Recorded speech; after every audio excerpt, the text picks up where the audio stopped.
All right, today I'm here with Jared McHugh, and what branch of the military did you serve in, sir? I was in the Army. You were in the Army. Yes. I will tell you this right now, Jared is wearing a Chiefs hat, so we are already best friends. How long did you serve in the Army for?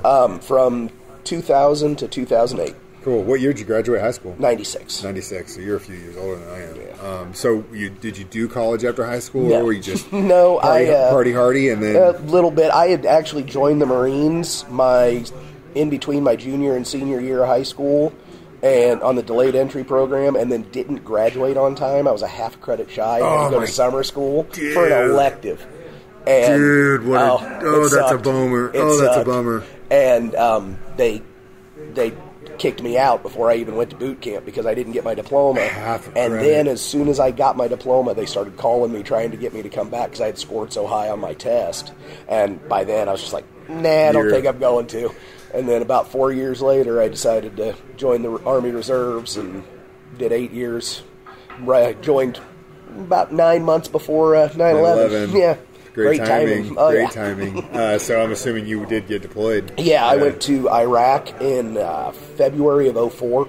So we were the second group that went over and came back in end of February, beginning of March of 2005. So you're there pretty 12 months. Yeah. Damn. Mm-hmm. Yeah, holidays I'm sure were rough. Did you we got the holidays coming up. That's why I'm bringing this up. Yeah. We do shoeboxes for soldiers, and my family every year. I know it sounds cheesy. We go around the room. We're like, "What's your most memorable?"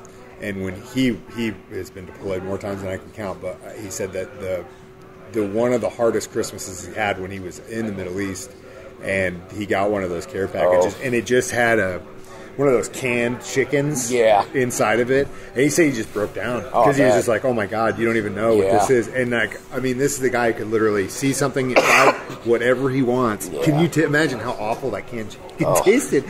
So my question to you is, did you get, since you were there over the holidays, did you do anything like that? Or? We didn't. That was kind of before all the big care package things really had started. I think I spent right around Christmas. I was stationed about 17 miles north of Baghdad in a little town called Taji, and we were actually in Baghdad right around Christmas, and so we were doing a bunch of missions, so it didn't really hit me too much then. You were working. Thanksgiving though, that one was a little harder because we weren't as busy and downtime. That one was rough. Isn't that crazy the way that works with us as humans? Like whether you're going through what you were going through or like some sort of trauma, tragedy, whatever. Work, they always say better yourself in work or whatever. Yep. But that it rings true for everything. What did you do while you were in the Army? I was a truck driver. Was my technical job. When we went overseas, I was actually a 50 cal gunner. Oh wow. Yeah. I was. Those things are monsters. Yeah, they are. They're heavy. And they're no joke. We were, like I said, we were a transportation company, but they tasked us to be convoy security. Okay. While we were there, and we ran with military convoys and also with local national convoys that were transporting water and stuff like that to other bases. And so we did, as a unit, we put in over, I want to say 2 or 3 million miles over that year as a unit. Wow. I was down for about... So you get to see the countryside. Oh, yeah. Yeah, I did a lot. I went a lot of places. I was down for about 2 months. I broke my ankle about a month in. I was running to formation one morning and hit a bad spot in the concrete, and it twisted under me and snapped. And I got up to the formation, and I was in the front squad, and I'm standing there. And the next thing I know, I'm coming to, like 30 feet in front of the formation, still standing, but I had blacked out standing up. And I had walked right through the platoon sergeant, and he was coming at me, firing his eyes, and then he saw my eyes. He was like, oh, something's not right. I had just blacked out from the pain. Oh, man. And then I went on a mission that day for 2 days, standing up in the back of a truck. Yeah, because they couldn't get me to an x-ray for like a week and a half.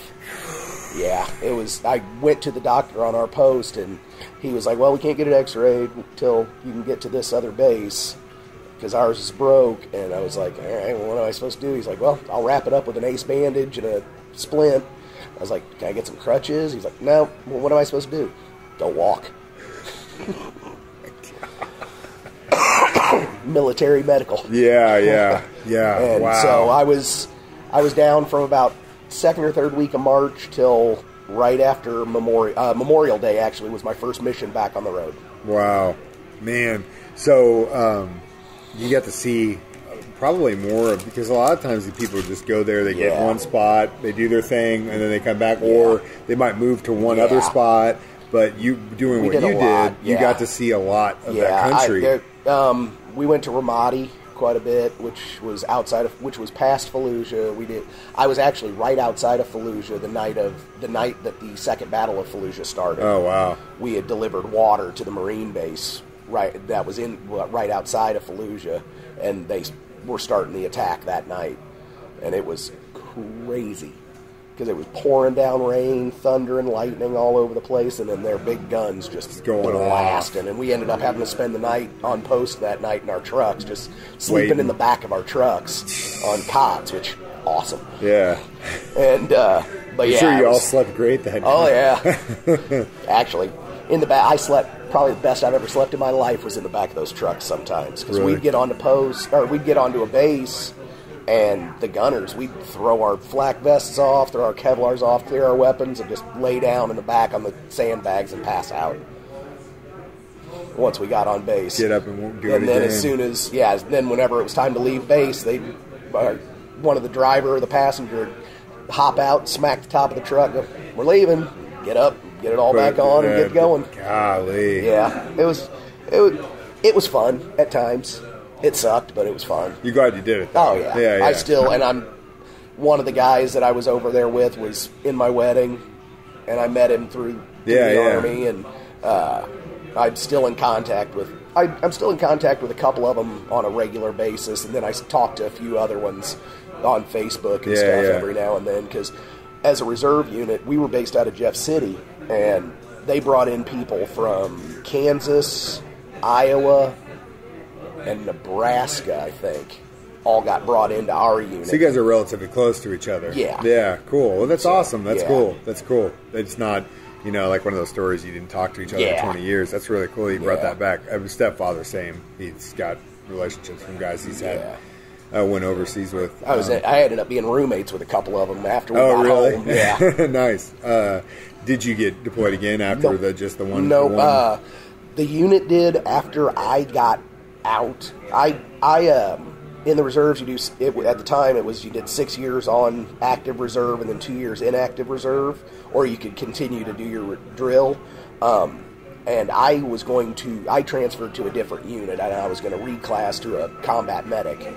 And with my ankle, I can't run distances, and so I can't pass a PT test or anything like that. So I was like, I can't get promoted.